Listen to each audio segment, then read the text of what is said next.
When I was younger, I was obsessed with magic tricks, ever since I watched some videos of David playing on YouTube. The way he could manipulate your perception of things right in front of you was amazing to me.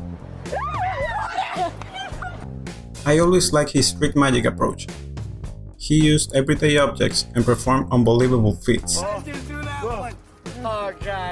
At some point, I decided to do those illusions to impress my friends, so I spent hours upon hours doing research on how he did it.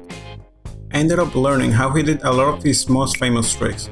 I didn't have the skills to perform them, but at least I knew how he did them. But that knowledge came with a price.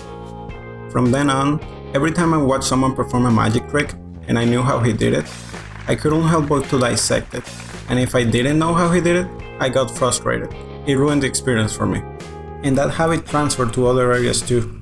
I have some background on filmmaking and animation, so when I watch a movie, same thing happened. I took every scene apart as I was watching them. I judged its acting, music, VFX, and so on.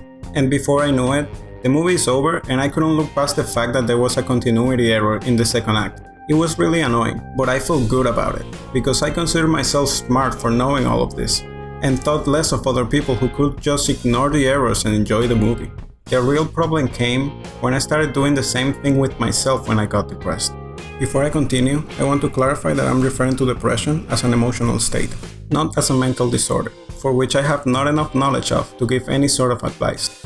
I always looked at feelings from a logical point of view, so when I told myself that it didn't make any sense for me to feel depressed, it only made me feel worse.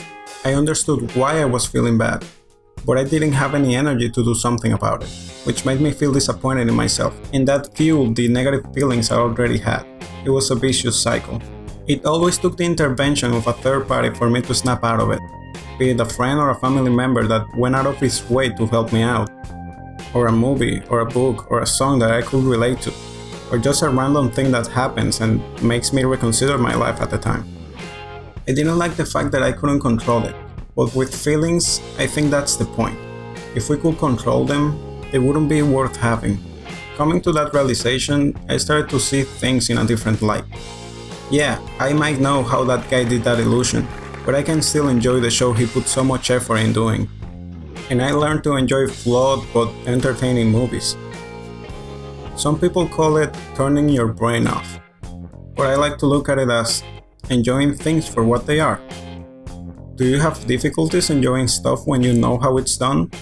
How do you deal with your feelings? What's your favorite bad movie? Let me know in the comments. If you like the video, hit the like button. There's a new video every week, so remember to subscribe.